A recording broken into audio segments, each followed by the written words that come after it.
ಎರಡು ಅರಸುಗಳ ಪುಸ್ತಕ 20ನೇ ಅಧ್ಯಾಯ 5ನೇ ವಚನ. ನಾನು ನಿನ್ನ ಪ್ರಾರ್ಥನೆಯನ್ನು ಕೇಳಿದ್ದೇನೆ, ನಿನ್ನ ಕಣ್ಣೀರನ್ನು ನೋಡಿದ್ದೇನೆ. ನೀನು ಗುಣ ಹೊಂದಿ ನಾಡದು ನನ್ನ ಆಲಯಕ್ಕೆ ಬರುವಿ.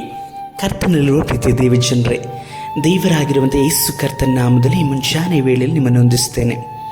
ಸರ್ವಶಕ್ತನಾದಂಥ ದೇವರು ನಿಮ್ಮ ಕೂಡ ಮಾತನಾಡುವವರಾಗಿದ್ದಾರೆ. ಈಗ ನೀವಿರುವಂಥ ಪರಿಸ್ಥಿತಿ ಎಂಥದ್ದು?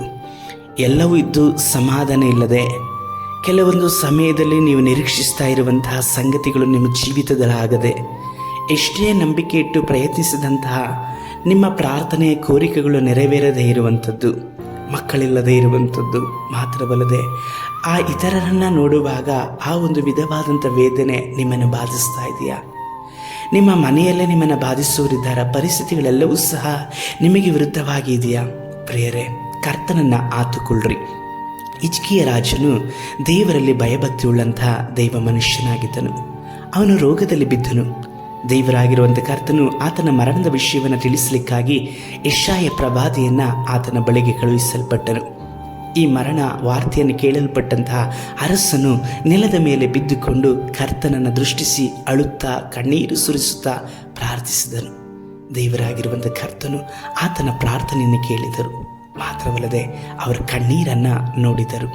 ಇಂದು ನಿಮ್ಮ ಪ್ರಾರ್ಥನೆಯನ್ನು ದೇವರು ಕೇಳುತ್ತಾರೆ.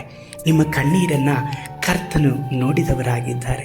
ಪ್ರಿಯ ದೇವರ ಮಗಳೇ, ನಿನ್ನನ್ನೇ ಕುರಿತಾಗಿ ಕರ್ತನು ಮಾತನಾಡ್ತಾ ಇದ್ದಾರೆ.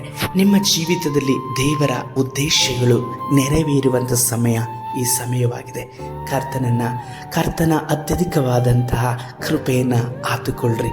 ನಿಶ್ಚಯವಾಗಿ ನಿಮ್ಮ ಪರಿಸ್ಥಿತಿಗಳನ್ನು ಮಾರ್ಪಡಿಸುವವರಾಗಿದ್ದಾರೆ. ಪ್ರಾರ್ಥಿಸೋಣ. ಸರ್ವಶಕ್ತನಾದ ದೇವರೇ, ಕಣ್ಣೀರಿನಲ್ಲೂ ಮನೋವೇದನೆಯಲ್ಲಿರುವಂತಹ ಈ ಸಹೋದರನನ್ನು ಮುಟ್ಟಿರಿ ಅಪ್ಪ. ಅವರ ಪ್ರಾರ್ಥನೆಯನ್ನು ಕೇಳಿರಿ, ಅವರ ಕಣ್ಣೀರನ್ನು ನೋಡಿ ಪರಿಸ್ಥಿತಿಗಳನ್ನು ಮಾರ್ಪಡಿಸಿ ನಡೆಸಿರಿ. ನಮ್ಮ ರಕ್ಷಕನಾದ ಯೇಸು ಕರ್ತನ ನಾಮದಲ್ಲಿ ತಂದೆಯೇ, ಆಮೇಲೆ.